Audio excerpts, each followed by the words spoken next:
Assalamualaikum warahmatullahi wabarakatuh. Saya akan menjelaskan persamaan diferensial non-homogen pada kondisi kedua dan ketiga.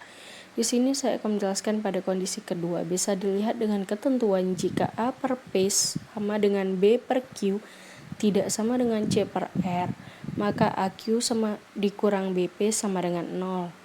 Nah, jika A per P sama dengan BQ sama dengan M, maka A sama dengan MP dan B sama dengan MQ. Sehingga jika nanti pada contoh soal seperti ini misalnya AX tambah BY tambah CDX PXQY tambah RDY sama dengan 0, maka MP dimasukkan A sama dengan MP dan B sama dengan MQ, sehingga dapat hasil seperti ini. Bisa dilihat pengerjaannya, di mana hasil ini nanti bisa diselesaikan kembali dengan penyelesaian persamaan diferensial homogen. Sekarang kita akan masuk kepada persamaan diferensial non-homogen pada kondisi yang ketiga. Dengan ketentuan jika A per P sama dengan B per Q sama dengan C per R sama dengan M, maka A sama dengan MP, B sama dengan MQ, dan C sama dengan MR. Kemudian dimasukkan kepada persamaan yang di atas tadi, ditambahkan dengan PX ditambah QY ditambah RDY sama dengan 0.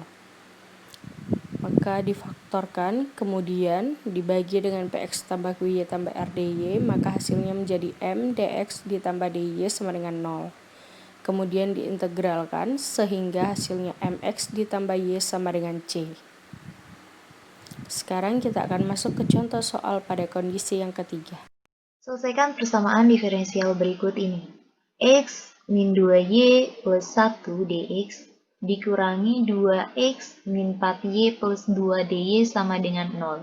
Dengan syarat awal Y0 sama dengan negatif 1. Nah, persamaan diferensial ini merupakan persamaan diferensial non-homogen yang berbentuk khusus. Baiklah, langsung saja kita jawab. Dari persamaan diferensial ini bisa dilihat bahwa A1 ini merupakan koefisien dari X, yaitu 1, dan B1 ini merupakan koefisien dari Y, yaitu negatif 2, dan C1 ini merupakan konstanta dari dx.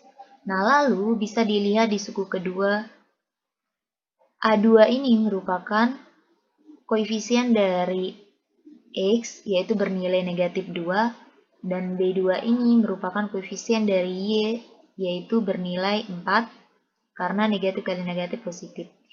Lalu, C2 ini merupakan konstanta dari DY yang bernilai negatif 2, karena positif kali negatif, negatif. Nah, baiklah, langsung saja kita selesaikan. Dari persamaan diferensial ini diperoleh A2 per A1 sama dengan negatif 2 per 1, yaitu hasilnya negatif 2. Dan B2 per B1 sama dengan negatif 2, C2 per C1 sama dengan negatif 2. Sehingga bisa disimpulkan di sini bahwa A2 per A1 sama dengan B2 per B1 sama dengan C2 per C1. Nilainya sama, yaitu negatif 2. Maka ketika dia sama antara A2 per A1, B2 per B1, dan C2 per C1, maka kita menggunakan transformasi, kita memisalkan di salah satu suku ini, antara suku ini atau yang suku ini. Nah, di sini saya memisalkan X dikurangi 2Y plus 1 sama dengan U. Maka 2X dikurangi 4Y plus 2, ini kita keluarkan angka 2-nya. Sehingga dia menghasilkan 2 kali X dikurangi 2Y plus 1. Nah, tadi sudah kita misalkan bahwa X dikurangi 2Y plus 1 sama dengan U.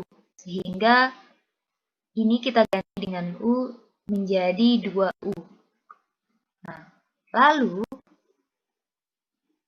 bentuk persamaan diferensial ini kita ubah sesuai dengan apa yang kita sudah misalkan, di mana X dikurangi 2Y plus 1 sudah kita misalkan dengan U sehingga dia berubah menjadi U dx.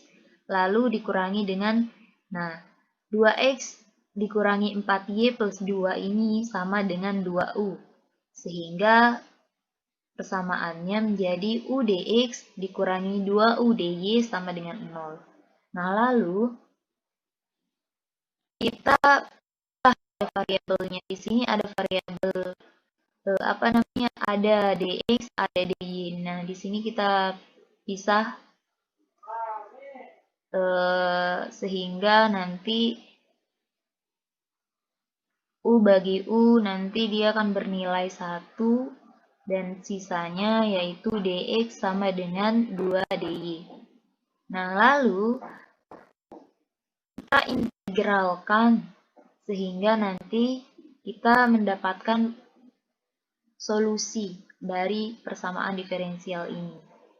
Kita integralkan kedua ruas. Nah, integral dari dx sama dengan integral dari 2dy. Integral dari dx sama dengan x, dan integral dari 2dy yaitu 2y plus c. Nah, tadi ada dikatakan syarat awal, yaitu y0 sama dengan negatif 1, sehingga y-nya kita ganti dengan negatif 1 dan x-nya kita ganti dengan 0. Sehingga menghasilkan c sama dengan 2. Nah, lalu kita masukkan c sama dengan 2 ini ke persamaan yang udah kita dapat, yaitu x dikurangi 2y sama dengan c. Sehingga hasilnya atau solusi umumnya adalah x dikurangi 2y sama dengan c. Nah, itulah cara menyelesaikan persamaan diferensial non-homogen yang berbentuk khusus, di mana A2 per A1 sama dengan B2 per B1 sama dengan C2 per C1. Nah, itulah cara penyelesaiannya. Sekian, terima kasih. Assalamualaikum warahmatullahi wabarakatuh.